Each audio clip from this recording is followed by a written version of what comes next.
Alors François, bon, tu as eu une vie exceptionnelle, on a vu que tu as fait beaucoup de choses, beaucoup de rencontres, mais est-ce qu'en cuisine, tu as eu aussi des expériences avant tout ça Eh oui, il pour t'est un arrivé des cuisinier. choses?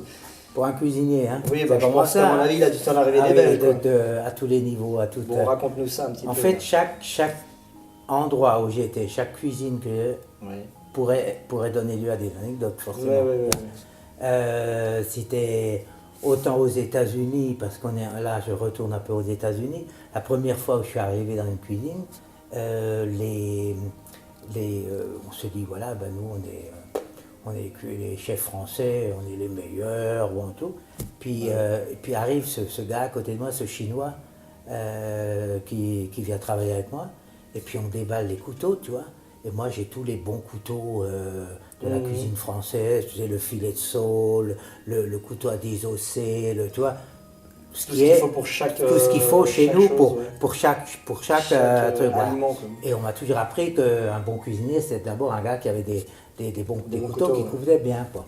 Et arrive le type à côté de moi, lui il a un couteau, un truc plat comme ça, Ouais. c'est comme les pattes comme ça. Ouais. Alors je regarde, je lui dis donc, c'est pas avec ça que tu vas lever un filet de saule. Tu vois, mine de dire, tu vas pas me faire la compétition avec ton petit couteau là, à côté de toi. Alors il me dit, tu me donnes la carotte là-bas? Et il y avait une carotte à côté, une grosse carotte comme ça. Je donne la carotte, il prend la carotte et il tire une bande d'1 mètre de long de ça d'épaisseur. Tu vois. Ah, du coup, Parfait, tu dis plus rien, quoi. la tranche Là, parfaite. tu redescends sur terre, oh, tu reviens au truc. Bon, Là, ça remet en question tout ce que ça remet en question tout. On n'est peut-être pas les meilleurs. Quoi. Ouais. Et partout où j'étais dans le monde, on peut dire, parce que je faisais beaucoup de. Tu sais, pendant les vacances, en janvier, j'allais faire des démonstrations de cuisine. Des formations, voilà, des choses comme ça. Donc, qui étaient souvent sponsorisés par des maisons de vin, tu vois, Ouais. qui faisaient une semaine gastronomique au Japon, etc. D'accord. Et donc, ils nous envoyaient là-bas. Et puis nous, on avait. Présenté alors, à des évidemment, gens. pour nous, c'était super, quoi. Tu arrivais en première, tu étais le grand chef. Tu étais payé. C'était bon. Pour moi, c'était des vacances. Alors, je travaillais quand même, hein. Ouais, mais c'était mes pas là, vacances. donc, Ah oui, c'était super. Et là, évidemment, là, il y avait toutes les expériences, tu vois. Je peux dire, par exemple, au Danemark, j'arrive au Danemark, on avait tout préparé, les menus à base de poissons et tout. Je me suis dit, au Danemark, tu vois, tu peux pas être plus... La mer était gelée, pas de poisson frais. Ah, merde. Ça devient, ça change tout, tu vois. Ça, c'est pas de ballon. Ensuite, la farine n'est pas la même que nous, donc toutes les recettes, ils ont foiré. Il fallait tout remettre à jour. Ils ont aussi des conditions de travail qui sont différentes des nôtres. Des conditions d'hygiène. Ouais, tu vois, par exemple, ils travaillent. Par exemple, on m'a dit, oh, tu as 20 cuisiniers, tu leur montres ce qu'il faut faire, et puis après, tranquille, tu es en vacances et tout. Alors pendant 3 jours, tu vois, je me levais le matin de bonne heure, j'apprenais aux gars tout ce qu'il fallait faire et tout. Et puis après, je me suis dit, maintenant bien, tu vois. Sauf que le 5e jour, j'arrive, nouvelle équipe. Ouais. Tu peux tout recommencer à zéro. Tout recommencer. Tranquille un jour, quoi. Voilà. Alors, c'était au Danemark. À chaque pays avait ses spécificités, tu vois, dans ce domaine-là. Ce qui était un peu général, c'était la notion du chef qui arrive dans une autre cuisine avec un autre chef. Et donc, le côté un peu, comment dirais-je, un peu pédagogique, un peu... il fallait... Psychologique. Voilà, psychologie, comment se présenter sans trop... la péter. Voilà, tu vois, ça c'était la truc le plus délicat. Parce que le premier jour, tout le monde est là, prend des photos, et des trucs, des recettes et tout. Et puis le lendemain, il n'y a plus personne. Il n'y a plus personne. Tu vois, ils sont tous en congé ou en machin. Donc, premier truc, tu regardes en cuisine ceux qui sont vraiment, qui savent et qui veulent travailler. Tu vois, tu les repères vite. Ouais. Et ceux-là, tu les prends avec toi. Ouais. Parce que les autres, les grandes gueules, vite. Chef, puis le lendemain, ils ne sont plus là. Donc ça, c'était la première des choses. La deuxième, c'était de bien s'entendre avec le chef qui était en place. Et le pire, c'était le pâtissier. Parce que le pâtissier, dans l'histoire, lui, il n'était jamais très mis en avant, tu vois. Mais il devait travailler en dehors de ce qu'il faisait tous les jours. Il fallait encore qu'il s'occupait de ce menu spécial, tu vois. Et là, c'était pas toujours bienvenu. Ouais. Et comme souvent, il y avait des trucs entre le chef et le chef pâtissier, Bon, par exemple, quand je suis allé à Dubaï, dans un hôtel, on voit tout avec le chef, super, il était en haut d'un building, au 40e étage, je sais pas quoi. Et puis le chef me dit, bon, maintenant, il faut aller voir le chef pâtissier, qui est en bas, tu vois. Et la façon dont il m'a dit ça, je me suis dit, oh là, il y a un problème. Ils ne doivent pas être bien ensemble. Je descends en bas, j'arrive, le chef, c'est un Allemand, 2 mètres de haut, tu sais, une baraque, tu vois. Pas du tout coopératif, tu vois. Ouais, qu'est-ce que c'est, tout ça. J'ai dit, ben voilà, ce que je voudrais faire comme dessert. Ouais, bon, d'accord, bon, enfin, écoutez, moi je suis occupé, tout ça. Oh là, j'étais mal barré. Alors j'ai eu l'idée, je me suis dit, attendez, dites-moi plutôt quel genre de vin qu'il faudrait qu'on ait avec ce genre de dessert, vous y connaissez bien et tout. Je dis, attendez, au téléphone au gars, descendez-moi les vins qu'on a. Et on va les goûter pour voir quel est le vin qui va le mieux. Donc on a passé 1 heure, 2 heures ensemble à picoler. Ouais. On était presque bourrés. L'autre il me dit, je m'occupe de tout. Et puis c'était dans la ça va, c'est bon. Ouais, et le type il avait tout donné. Mais après alors il y avait des trucs qui étaient marrants comme au Japon par exemple. Au Japon j'avais envoyé toutes les vidéos des plats que je voulais faire. Eux ils ont bossé là-dessus et quand je suis arrivé, ils savaient tout faire. Enfin, ils avaient tout. C'est le savoir-faire japonais. Le chef, qui est un Allemand aussi, il me dit, écoute, laisse-les faire, on va aller boire un pot. On a fait la tournée des Grands-Ducs. On est revenu à 2 h du matin. On était très mal, tu vois. Et le lendemain, il y avait un banquet de 150, ce fameux banquet. Moi, j'étais malade toute la nuit, j'ai pas pu dormir. Quand je suis arrivé en cuisine, je me suis dit, là j'ai pas assumé, là, je suis mal. Le chef arrive, je lui tombe sur le truc, je lui dis, écoute, tu sais, il y a le banc. Oui. J'ai dit, attends, mais les foie gras, là, I have. Tu commences à I have. Il ouvre le frigo, il avait les 150, 180 foie gras préparés. J'ai dit, bon, et puis les tournées d'encroute, là, I have. Il me montre, il me sort. Bref, ils avaient tout préparé. Ils avaient bossé toute la nuit pendant que nous, on allait faire la fête. Et ils avaient tout préparé nickel, tu vois un peu. Et puis le lendemain, donc au moment du coup de feu, on avait fait des photos qu'on avait mis, à chaque poste on avait mis des photos de plats, pour que chaque poste a son plat. Et moi j'étais en bout de ligne et je vois arriver les assiettes, premières assiettes qui arrivent, première assiette elle est impeccable, sauf qu'il y a un petit point sur le côté de l'assiette. Je prends le torchon, j'essuie l'assiette, je la fais passer, deuxième arrive, un petit point, je pousse le deuxième, troisième, encore un petit point, qu'est-ce qui se passe? Je suis allé voir dans la chaîne, il y avait un mec qui, avec la poche, mettait un petit point au caramel, je sais pas, sur l'assiette. En fait, sur la photo, il y avait une mouche qui avait mis une crotte sur la bouche de la mouche, et le mec, il reproduisait ça sur l'assiette. Pour la précision, quoi. Incroyable, ça c'est déjà. Et moi, je croyais, après, et alors ça ne m'a pas porté chance, parce que quand je suis allé en Thaïlande, moi, je m'étais un peu laissé aller parce que je croyais que c'était la même chose. J'avais envoyé mes pays asiatiques. Je dis, vous avez ça? Oui, oui, c'est que oui. Là-bas, ils disent jamais non, tu vois. Ils sont très gentils, ils sont super sympas et tout, mais ils font pas. Tu vois, ils te disent oui, mais ils font pas. Oui, mais en fait, non. Parce que chez eux, quelque part, dire non, c'est... Ils veulent jamais dire non parce qu'ils vont toujours tu dois connaître ça, toi. Un petit peu, ouais. Hein, ils te disent jamais non. Donc toujours oui, mais tu peux pas compter dessus, tu vois. Alors entre la journée qu'il fallait passer à faire le protocole de la reine qui allait venir, tu vois, où il fallait se mettre, faire des révérences et tout ça, pendant que derrière en cuisine ça brûlait et tout, mais ils en avaient rien à foutre, tu vois, pourvu qu'on suivait le protocole et que tout était dans le truc. La cuisine où il fallait... C'était le bazar parce que tu avais beaucoup de cuisiniers, mais ça ne suivait pas, tu vois. J'avais un cristallin de pommes, c'était des paillettes de pommes transparentes comme ça, comme du cristal, tu vois. Chez moi, c'est une apprentie qui faisait ça, tu vois. Là-bas, il y avait 4 cuisiniers dessus, ils l'ont refait 3 fois. Ça foirait. Chaque fois, il y avait autre chose. On descendait le four à 70, 60, tu vois, pour faire doucement un truc, on marquait dessus, attention, pas toucher, tout. Tu revenais 10 minutes après, le four était à 200. Allez, Alors c'était incroyable. Et il y avait une telle tension dans cette cuisine, moi je travaille du matin au soir, je ne pouvais plus parler avec l'air conditionné, j'étais complètement truc. La nuit, je ne dormais pas parce que je rêvais que j'avais empoisonné la reine de Thaïlande et que... Enfin, c'était plus... Ah, c'était plus la flip. Ah oui, là, c'était la flip. Hein. Ouais. Et les gars, ils m'ont...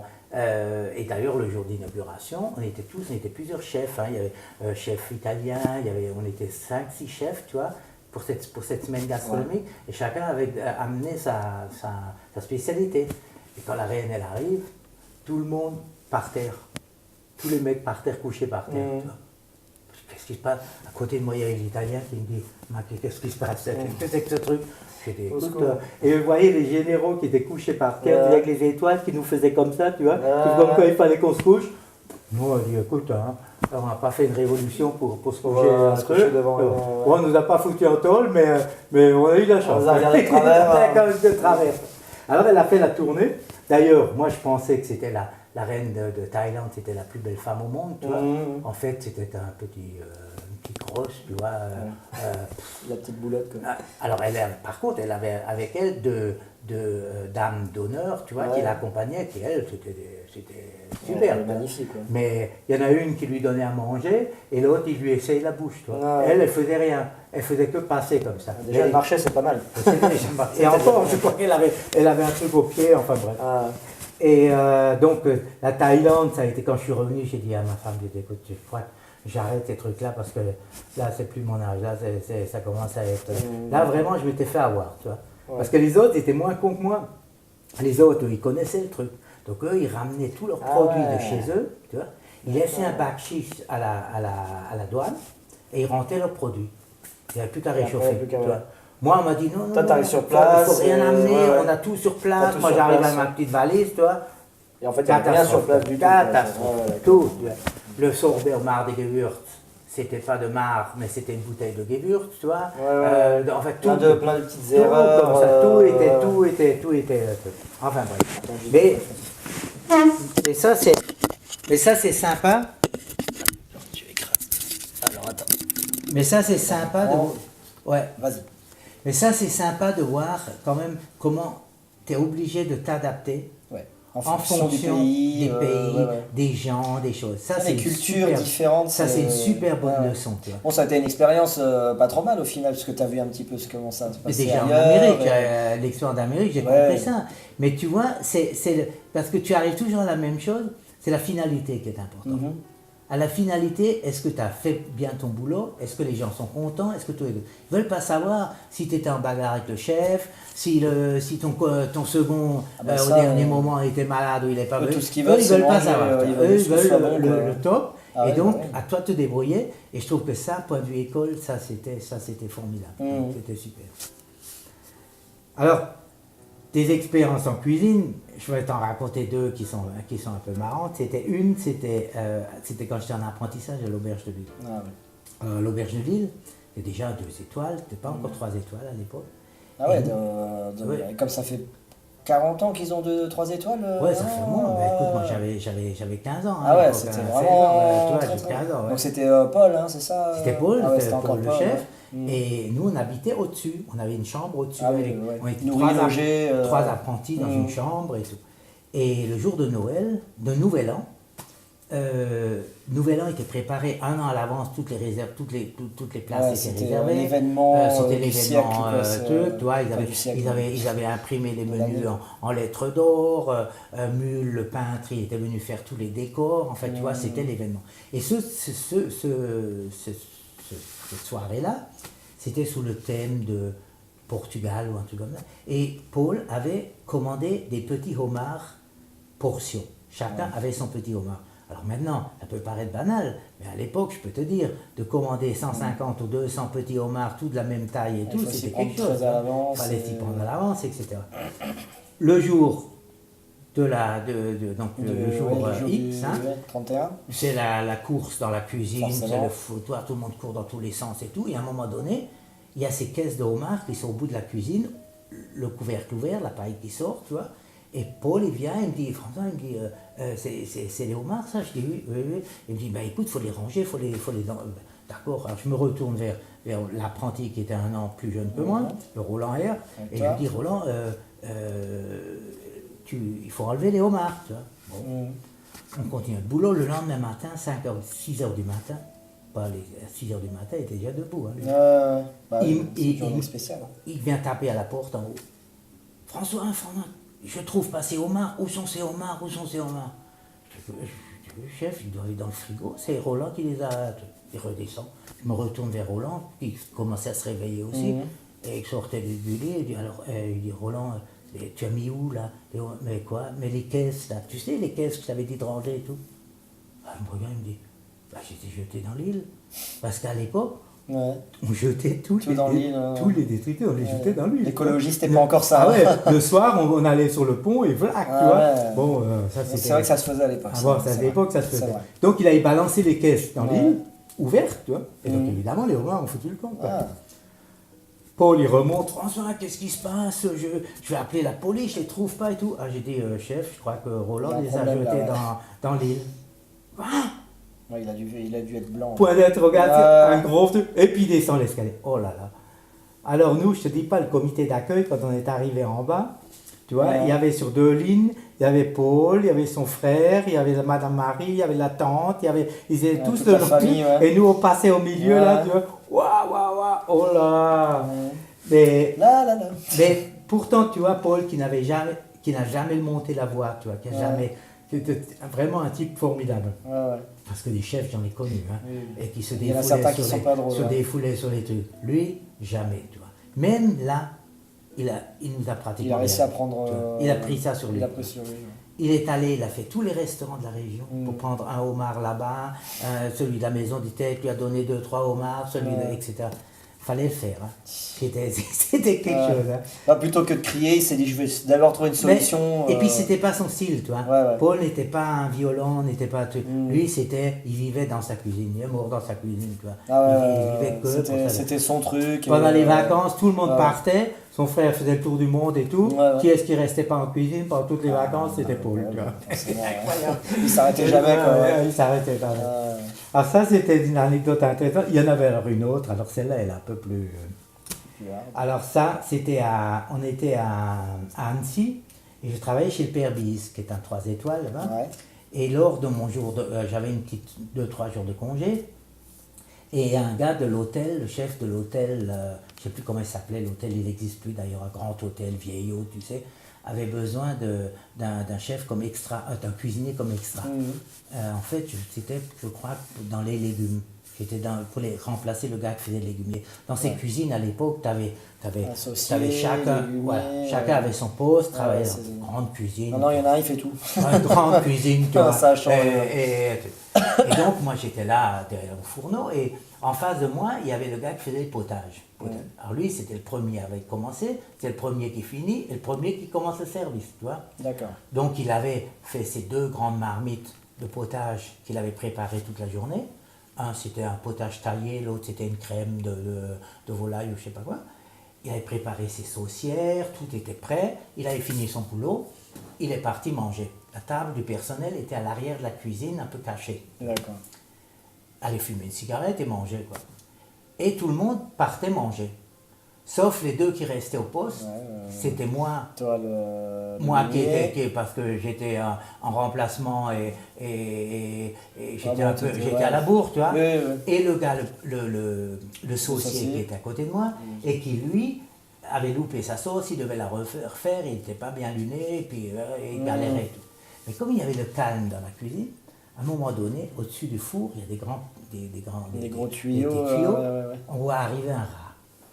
Comme ça. Bon, à l'époque, dans une cuisine, ça se faisait, quoi. Le saucier, il prend son torchon, tu sais, et il fait clac. Le rat, il perd l'équilibre, et paf, il tombe dans la soupe. Potage taillé. Qui bouillonnait légèrement au coin du feu, tu vois. Il me regarde, moi j'ai rien vu. Je continue mon boulot. Lui, il finit sa sauce et il va aller manger. Moi, je finis mes légumes et je vais aller manger aussi. Mais je me mets au coin de la table pour voir le poste du potage, tu vois. En me disant, je vais voir la suite, comment ça va se passer, tu vois. Le gars, il finit de fumer la cigarette, il revient, il se met à son poste, les premiers bons arrivent, un potage, une crème de trucs, il descend. L'argent, il ne voyait pas dans la casserole qui était à cette hauteur-là, tu vois. Et donc, et donc il met ses soupières, tout, il prend la louche, il va dans le potage taillé, tu vois. Et là, arrêt sur l'image, tu vois il sent quelque chose. Tu vois, c'est comme dans les dessins animés, les bulles au-dessus, tu sais, qu'est-ce que c'est? Alors, il sent quelque chose qui n'est pas logique dans le potage, tu vois. Donc il se lève, il regarde dedans, il revient, il regarde autour de lui, il prend sa fourche, là, des grandes fourchettes, là, tu sais, pique le rat, le met dans la poubelle, met du papier dessus, et en avant, tout va bien. Et il envoie tous les potages. C'est ce petit goût savoureux. Je te dis pas. Je te dis pas l'ambiance, le truc, tu vois. Bon, voilà. Alors, dans les cuisines, des fois, il vaut mieux savoir où tu vas, tu vois. Tu vois, parce que si tu savais tout ce qui se passe derrière, c'est pas les plus grands hôtels qui ont les meilleurs cuisines. On croit que c'est les meilleurs, mais pas même quand on apprentissage, on allait à Colmar. À l'école, une fois par semaine en mobilette, tu vois. Et à midi, on mangeait dans un petit bistrot là-bas, je ne sais plus lequel c'était, un petit bistrot qui faisait le petit plat du jour, tu vois, purée, saucisse, machin. Et là arrive un petit plat de purée comme ça, avec dessus comme ça, un marquage, tu sais. Alors on dit, tiens, ça c'est comment il a fait ça c'est avec une cuillère. Elle dit non, c'est trop régulier, ça peut pas être avec une cuillère. Un moule, non, un moule ça va pas parce que quand tu démoules la purée, ça reste accroché au moule, tu vois. Il y en a un, il dit attends, moi je vais aller voir, il va voir, il revient, il dit bon les gars, moi j'ai mangé là.